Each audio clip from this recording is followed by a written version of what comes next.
It's Patrick Hutzel from intensivecareathome.com.au, where we provide tailor-made solutions for long-term ventilated adults and children with tracheostomy by improving their quality of life, and where we also provide tailor-made solutions to hospitals and intensive care units to save money and resources whilst providing quality care. In last week's blog, I shared long-term mechanical ventilation in intensive care with tracheostomy.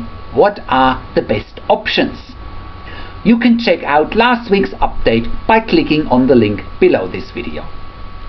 In this week's blog, I want to talk about long-term ventilated adults and children with tracheostomy. We must not ostracize them.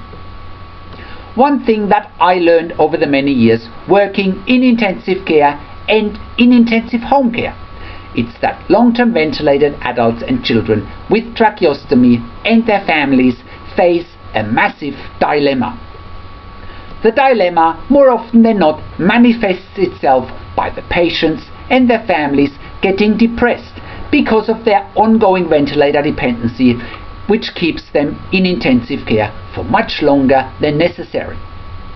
The dilemma also manifests itself by hospitals and intensive care units not really knowing what to do with those adults and children who require ongoing ventilation with tracheostomy. Often, all parties involved are at a loss about what to do because they often lack the ability to think outside of the box and look at what alternatives are available. Often, people keep chipping away by doing what they've always done without thinking about proven alternatives. If people don't look at proven alternatives that have proven to be effective and are evidence-based, long-term ventilated adults and children with tracheostomy and their families more often than not feel ostracized because nobody is really paying any attention to their needs.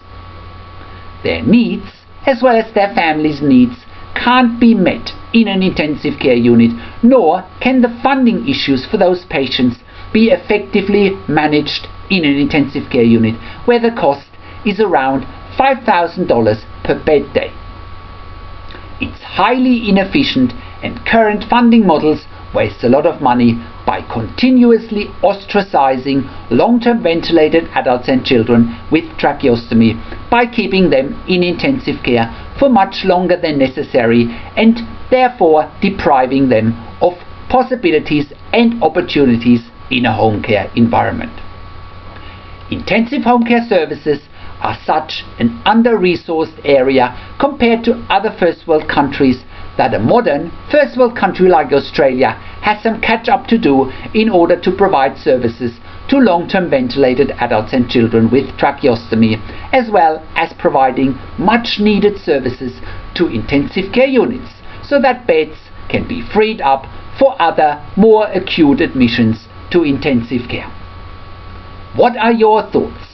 Do you think that a modern first world country such as Australia can afford to continuously ostracize long-term ventilated adults and children with tracheostomy and their families? Leave your comments and thoughts on the blog. Please also note that Intensive Care at Home has been selected as a preferred provider for Queensland Health Services as part of the recent Hospital in the Home tender. You can contact me on 041 094 2230 if you want to know more about how we can help you, your intensive care unit, and your patients and families. Thank you for tuning into this week's blog.